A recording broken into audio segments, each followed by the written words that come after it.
La entrevista del Telematutino 11, gente importante, a tratar temas importantes. Nos acompaña el licenciado Ricardo Pérez Fernández, economista, politólogo, brillante escritor, comentarista de este canal en Telenoticias y mil cosas más. Y bailarín. Y un joven brillante. Bueno, gracias por todo eso. Gracias. Buenos días, Ricardo. Es un placer. Buenos días, Ricardo. Buenos días. Yo estaba atrás de Ricardo desde diciembre, pero Ricardo no se apea de un avión. No. Y entonces es complicado. Y de dándole cosas a uno con unas comidas ahí exóticas, unos bailes y unas cosas. Ricardo, yo ni sé por dónde comenzar, porque hay tantas Pero cosas comienza por lo último. nacionales e internacionales. Pero vamos a comenzar ahora con este tema de los financiamientos de las primarias, Eso. que la Junta hizo una distribución y ahora habló el ministro de Hacienda, y ahora que todo el mundo se da cuenta que la ley de partidos obliga a los partidos, que son ellos los que tienen que aportar el dinero. Sí. En torno a eso no debería siquiera existir una discusión. Exacto. El ministro de Está Hacienda claro. tiene toda la razón. La ley lo establece. Entonces, la Junta cometió un error habiendo sugerido esa distribución, pero pienso que tienen tiempo para acogerse a lo que establece la ley y que los partidos políticos sean los que financien ese proceso de primarias abiertas, los que vayan a realizarla. O modificar la ley, como sugirió el ministro de Hacienda. Ay, Pero no. ya eso se convertiría, bueno, desde hace tiempo aquí, digamos que la cultura de cambiar las leyes para acomodar circunstancias de momento se ha convertido en una práctica muy recurrida, lamentablemente, por eso suceden tantas cosas. Entonces, una ley que acaba de ser aprobada, luego de casi 2 décadas de discusión, ahora entonces hacerle una modificación para acomodar una coyuntura en específico, para mí sería una tragedia.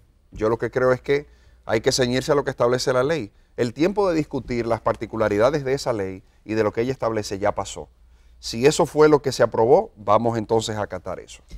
Ricardo, justamente en medio de este panorama en que se está discutiendo la aplicación de dónde van a surgir los recursos para el financiamiento de lo que costaría la ley de partidos, también han surgido algunos pronunciamientos que en el momento de la discusión, de la aprobación de la ley, todo el mundo entendía que el tema de las primarias debía ir, que era un aporte, que era democrático, pero no pudiéramos encontrarnos este mismo año con la aplicación de las primarias con sorpresa de que no son tan democráticas como nosotros pudiéramos pensar en un momento determinado y que no aportarían tanto a la democracia como se pensó en un momento. En el momento en que se discutió, yo siempre estuve en contra de que a través de una ley se obligara prácticamente se obligara a los partidos políticos a celebrar eso de primarias abiertas, precisamente por eso que tú mencionas. Todavía hay muchas malas mañas en el sistema de votación y en la cultura de votación del dominicano.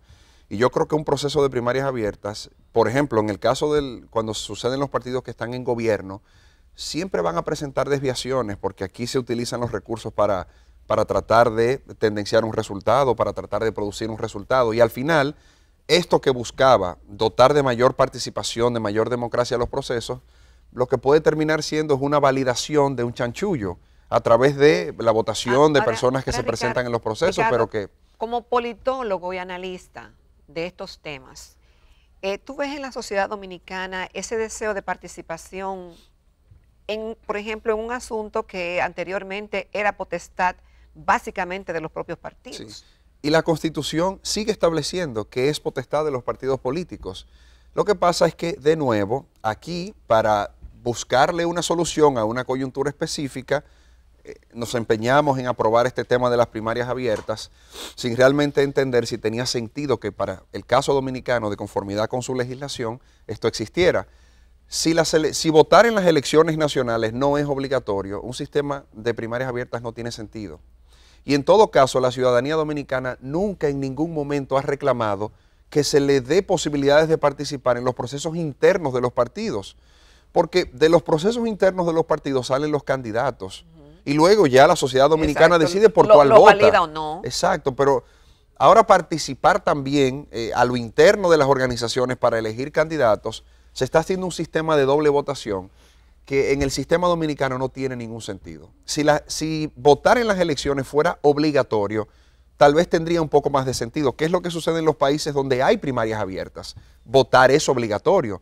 Entonces, si ya usted tiene que presentarse a votar, tiene algún sentido que pueda participar en la escogencia del candidato que a usted más le guste, porque tiene que ir a votar de todas maneras. Ahora, en un sistema como el dominicano no tiene sentido. Lo de las primarias abiertas fue para tratar de resolver un problema interno del PLD. Para eso se aprobó en la ley de partidos. Y justamente, bueno, caemos en el PLD con una situación incierta, varios precandidatos que no alzan el vuelo. Sí. Ya hasta le tienen un apodo que yo no lo voy a repetir. No, pero dilo, ¿cómo es? No, A la corta, ¿cómo es? no.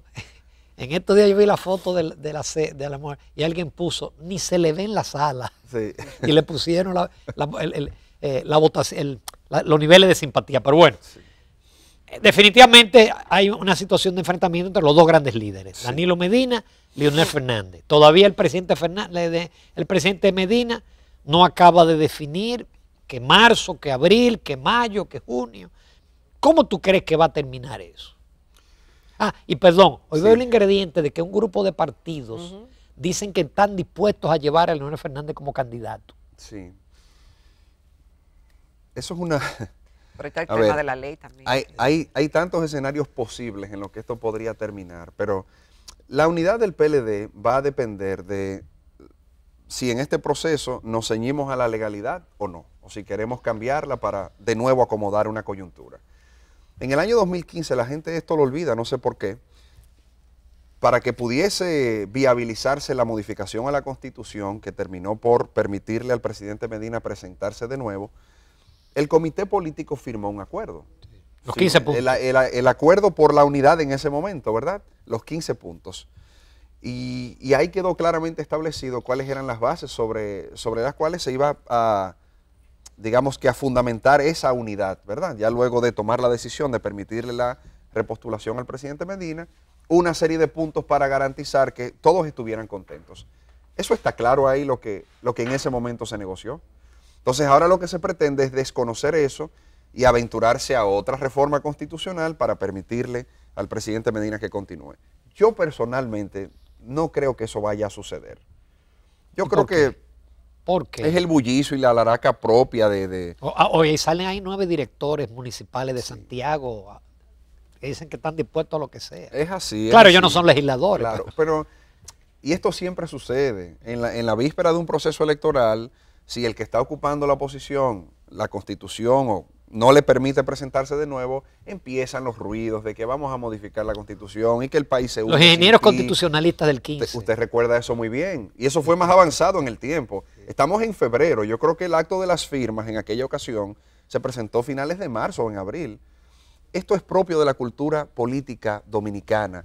El que el presidente de turno no quiere reconocer que la ley le obliga a que luego de este periodo se marche, por el miedo de que me dejan solo, por el tema de que ya los que están entonces empiezan a buscar sombra en el próximo árbol, ¿verdad?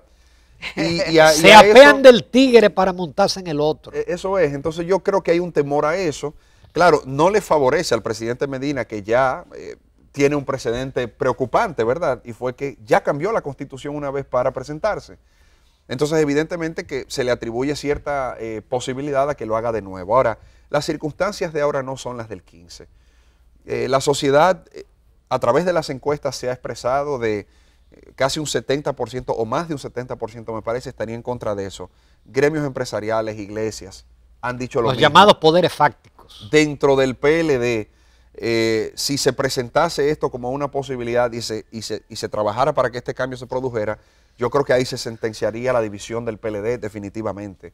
Entonces, todo eso hay que sopesarlo. Si el presidente Medina entiende que poner en juego todo lo que le he mencionado vale la pena para continuar en el poder, pues es su decisión. Ahora, va a tener que cargar con las consecuencias que va a significar el someter otro proceso de reforma constitucional en un ambiente que nada tiene que ver con lo que fue el año 2015.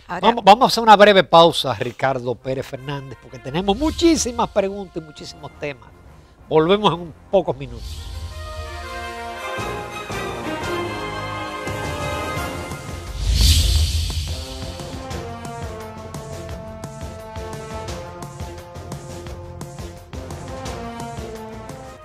Bueno, señores, continuamos esta mañana conversando en Telematutino 11 con el licenciado Ricardo Pérez Fernández, un brillante economista y politólogo. Ricardo, la prensa reseña en el día de hoy, hace un reportaje que lo presenta el Listín Diario de que los nuevos presidentes surgen de la nada. Políticos ante el sistema o antisistema.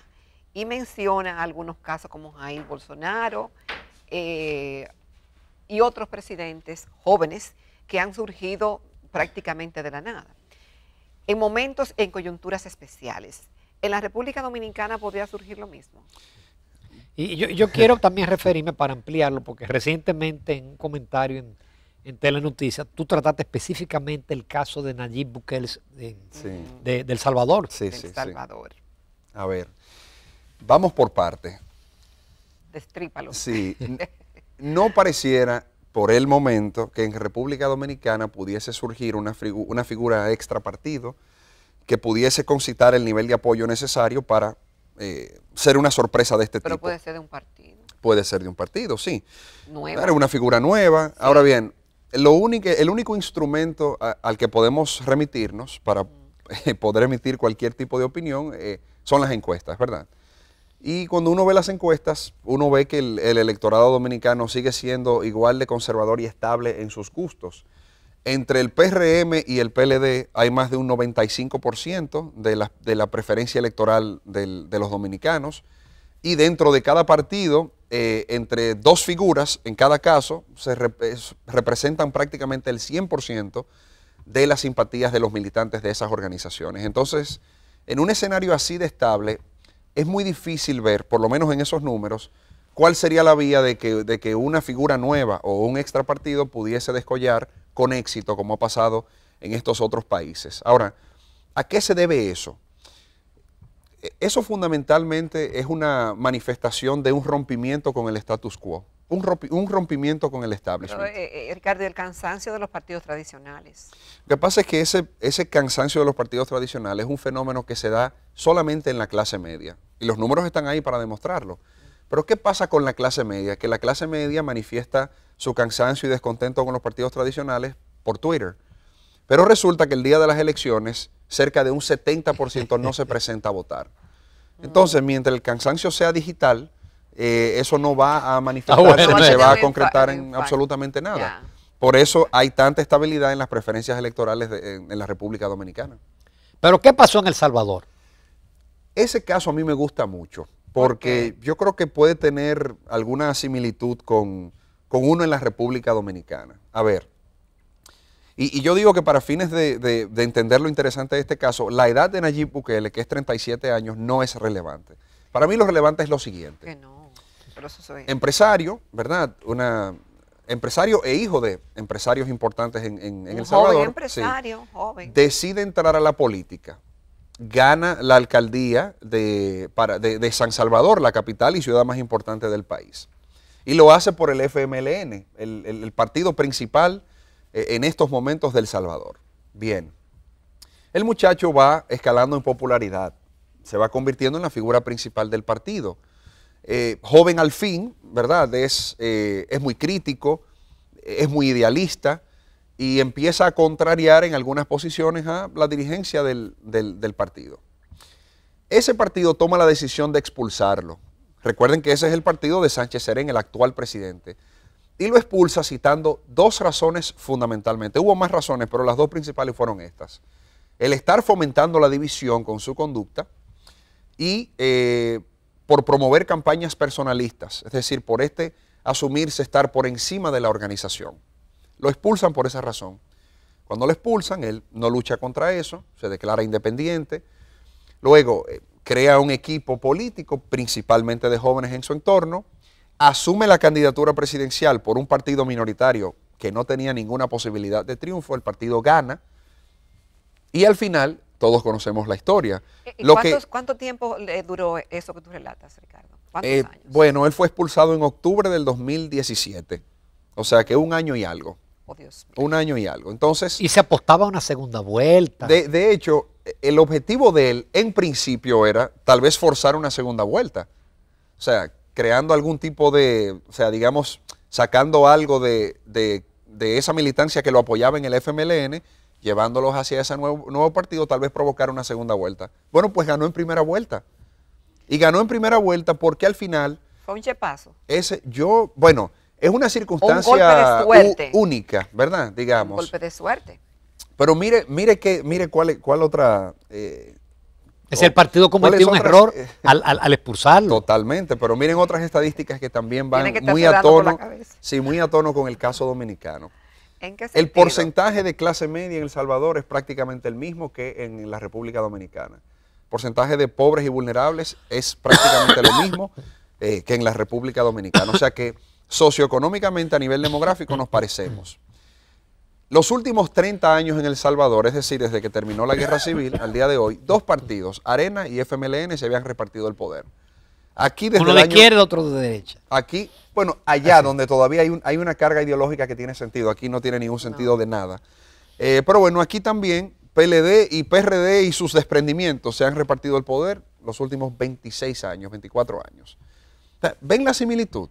A mí es un caso que me llama muchísimo la atención a propósito de que se plantea como escenario posible una división en el PLD en el caso de que el presidente Medina quiera continuar con el tema de reformar la Constitución para presentarse nuevamente. ¿Y dónde está la similitud?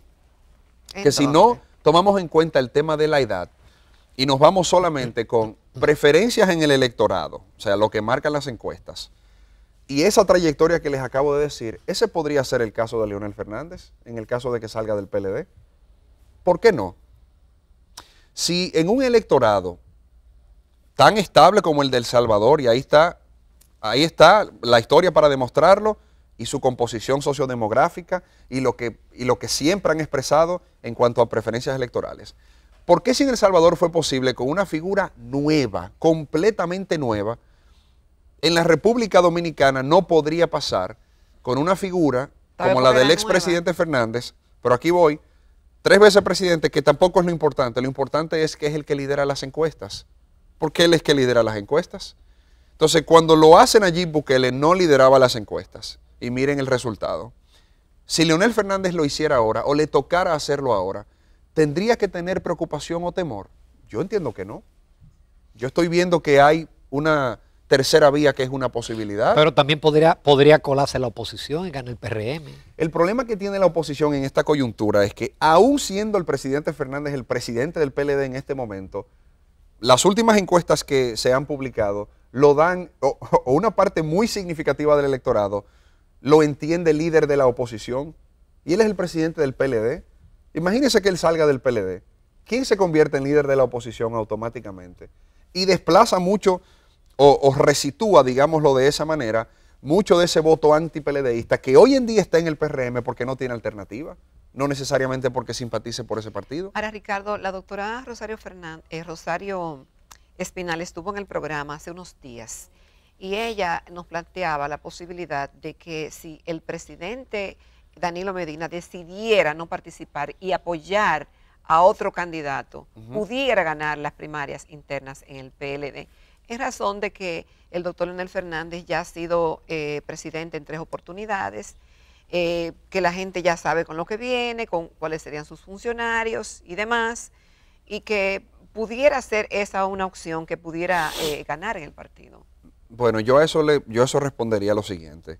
Es una posibilidad, porque cualquier cosa es posible, pero cuando uno contempla escenarios electorales, tiene que ceñirse obligatoriamente al único instrumento que tenemos para hacer proyecciones, que son las encuestas. Esa opinión de Rosario Espinal, que la respeto mucho como politóloga, me parece que es una opinión de ella, es una opinión personal, porque las encuestas no indican eso. Las encuestas que se tienen en el electorado en sentido general dan al expresidente Fernández como el líder. Dentro del PLD, más aún. Entonces, no entiendo que a partir de dónde se concluye que, bueno, ya es un proyecto cansado porque ha sido 3 veces presidente. O sea, el razonamiento que ella hace, yo lo puedo entender. Desde un punto de vista intelectual lo puedo entender. Tiene sentido plantearlo. Pero las encuestas no dicen eso. Entonces, si las encuestas no dicen eso, yo creo que tenemos que llevarnos de ese instrumento, que al final es el que pronostica de alguna manera la intención de voto que se tiene, y entonces a partir de ahí construir escenarios posibles. Y la expresión de Felucho Jiménez de que definitivamente nadie le gana a Leonel Fernández al interno del PLD, pero él necesita el apoyo de Danilo Medina para ganar las elecciones. Sí, es que es muy difícil imaginarse dentro del seno de un partido político, en este caso es el PLD, pero de cualquiera, y hay historia para corroborar esto. Es muy difícil ganar unas elecciones con una organización dividida, muy difícil. Estoy hablando de ganar unas elecciones ya de cara a un proceso nacional, ¿no? O sea, con el electorado en sentido general. Ahora, su conclusión de que a lo interno nadie le gana unas primarias a Leonel Fernández es lo que dicen las encuestas hoy en día. Hoy en día eso es lo que dicen las encuestas. Que eso pueda cambiar, uno lo ve altamente improbable, pero es una posibilidad. Ahora, hoy en día lo que marcan las encuestas es que dentro del PLD Leonel Fernández no tiene un competidor importante. Vámonos a Venezuela, Ricardo. Sí. ¿Cómo tú ves el panorama? Venezuela, mucho apoyo internacional sí. a Guaidó, pero la cosa como que sigue. Yo en un primer momento, y a mis amigos, y tuve muchas discusiones con mis amigos venezolanos, sobre esa situación lo que quise decir fue que Guaidó y todo lo que está detrás de él estaban autolimitándose y en cierto sentido metiéndose en camisa de 11 varas innecesariamente. ¿Por qué? ¿Por qué? Porque esa autoproclamación de presidente interino no es legal. Si uno lee el artículo 233 de la Constitución venezolana, ahí establece de manera muy clara cuáles son las situaciones donde hay una falta del presidente y entonces corresponde a una presidencia interina. Pero no vamos a llegar a ese como la detalle comunidad ahora. Internacional. Ahí voy. Lo que argumentan allá es que el CNE, que es el organismo facultado para organizar elecciones, su mandato se extinguió antes de que se hiciera el proceso del 2008, donde resultó Maduro ganador, ¿verdad? Y que por ende esas elecciones no eran legales, no eran legítimas. Perfecto. Pero si ese es el argumento, entonces la presidencia de Guaidó, la presidencia interina, que el mismo 233, que es al artículo que ellos apelan para justificarla, dice que su única labor es convocar elecciones en 30 días, más nada. Pero Guaidó anda nombrando embajadores y ministros y recibiendo apoyo y no sé qué más, pero Está de bien, elecciones pero no ha hablado. ¿Y de Maduro háblame? No, Maduro es absolutamente ilegítimo, absolutamente ilegítimo. Lo que yo quiero, lo que quiero representar con esto es, estoy de acuerdo 100% con que Maduro es ilegítimo. Venezuela tiene que aprovechar la atención que le está dando la comunidad internacional para ver si en esta circunstancia puede frenar eso que representa Maduro en este momento. ¿Y cómo? Pero no digan que Guaidó es un presidente legal, porque no lo es. Y si lo fuera, el 23 de febrero deja de serlo, según la misma Constitución. Entonces, ¿qué pasaría en ese momento? ¿Y estos llamados a diálogo tienen sentido con una dictadura? Es que yo entiendo, ya el tema del diálogo, la oportunidad para el diálogo pasó. Se intentó a través de múltiples interlocutores durante mucho tiempo, claro. Aquí perdieron muchísimo tiempo. Y no surtió ningún resultado. Entonces, hay que entender a los venezolanos. Si en esta coyuntura tienen el apoyo de la comunidad internacional, aprovechenlo y logren el objetivo. Pero ¿y cómo? Esto es, Ricardo, no has dicho cómo. No, pero van camino a eso. Ofreciéndole, importante, que yo creo que es una movida muy inteligente, ofreciéndole amnistía a los militares. Miren, si los militares no abandonan a Maduro, ese régimen no cae. Exacto. No cae. Ahí tiene que venir un golpe de Estado. Entonces, lo que tiene que producirse es un golpe de Estado. A ver, que un golpe de Estado entre comillas, porque Maduro no es presidente legítimo hoy en día, pero está ocupando la presidencia. A Maduro hay que sacarlo como sea que se pueda sacarlo. Tiene que iniciar, evidentemente, con el retiro del apoyo de los militares. Si eso no se produce, no hay manera de que Maduro pueda salir de la presidencia. Y él soportaría el ahogo económico, porque ya solamente con la congelación de los activos PDVSA y la bomba de gasolina Citgo, ya eso que le crea un problema. El problema es que ese agua y parece que Rusia y China no van a seguir metiendo dinero. Aparentemente no. Y Rusia y China, la preocupación que tienen es las deudas que se tienen con ellos. Son los acreedores principales de Venezuela.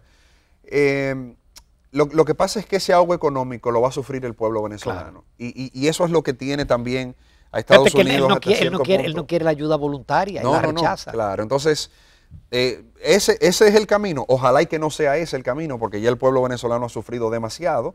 Pero yo pienso que es inteligente empezar a desarticular ese apoyo institucional que todavía tiene Maduro. Y lo más importante que tiene son los militares. Si los militares se llegan a creer que Estados Unidos les va a ofrecer una amnistía y que no va a haber represalias de tipo legal cuando todo esto pase, pues yo pienso que ese podría ser el inicio del fin. Pero Porque lo único que la le invasión digo, está descartada, una intervención militar. yo no veo motivos por los cuales Estados Unidos se diera el paso de ya, digamos que acometer fuerzas y responsabilidad en el ámbito internacional con una intervención. No veo razones de por qué lo harían.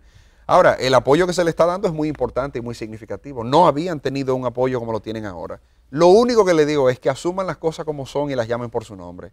A Maduro hay que derrocarlo, pero no pretenda hacerlo diciendo que con una presidencia interina, que es legal, se puede lograr, Ricardo, porque no es el hecho de que camino. tú menciones, de que Guaidó no ha dicho hasta ahora de la organización de elecciones, ¿te genera algún tipo de preocupación? Totalmente, claro que sí, porque no puede ser sustituir una cosa por otra. Entonces, todo lo que nace de una ilegalidad va a cargar con el manto de ilegitimidad indefinidamente. Hoy en día, los chavistas y Maduro y su equipo, evidentemente, que no cuentan o cuentan con muy poco apoyo, están en crisis y la mayoría de los venezolanos quieren que salga. Pero si se permite que se cultive ese germen de que Guaidó parte de una coyuntura que también es ilegal y luego de ahí resulta una presidencia que tampoco recorrió el camino absoluto de la legalidad, eso puede sembrar la simiente de la próxima crisis en Venezuela. Porque no es, digamos que de locos plantearse que el chavismo pueda reinventarse y resurgir en unos años. Lo hemos visto en América Latina pasar muchas veces. El sandinismo pasó. Claro, entonces, ¿qué pasaría si a Maduro se le desplaza, digamos que recurriendo a medidas, recurriendo a decisiones que no son del todo legal? Ahora, pero el hecho de que la comunidad internacional lo que está pidiendo es que haya elecciones y ponen hasta dan un plazo de días. El tema es que entonces ahí que habría que ver una participación de todos los que puedan participar y que sea una elección democrática. Claro, pero el tema es que no se van a poder celebrar elecciones en Venezuela si Maduro es presidente. Entonces, por eso digo, hay que darse el trago amargo ahora de sacarlo a como dé lugar y eso va a ser ilegal naturalmente, aunque como su presidencia es ilegítima, ahí podríamos irnos en una discusión eterna. Pero tan pronto se logre ese objetivo, hay que convocar elecciones en Venezuela y yo entiendo que lo ideal y lo saludable sería que Guaidó no se pueda presentar a esas elecciones. Que se convoquen a elecciones, ¿Pero y por qué no, que Ricardo? se busque ayuda internacional si para ello. Bueno. El tema está en que eso, es que nuevo, él va a ser presidente. Podría sembrar la simiente de que el inicio de todo aquello, de ese nuevo capítulo, no fue del todo legal. Y eso podría ser entonces el inicio de la próxima crisis. Y eso es lo que debe de evitar. Además, hay otros líderes ahí de la oposición. De hecho, él es un delfín de Leopoldo López. De Leopoldo López, que lo para que está preso. Exacto. Pero él es un delfín de Y Leopoldo López. Capriles no pinta nada. Yo no sé dónde está Capriles. De hecho, he preguntado por él en estos días. No he sabido nada de él. No sé qué pasó. Pero me dicen que está en Venezuela. Oh, Dios. Sí, sí. Ricardo Pérez Fernández, como siempre, agradecido de tu participación brillante, tanto en temas nacionales como en temas internacionales. Gracias por la invitación. Sí, siempre Gracias, un honor. Ricardo, siempre un honor para nosotros. Seguimos, amables televidentes, en la recta final del Telematutino 11.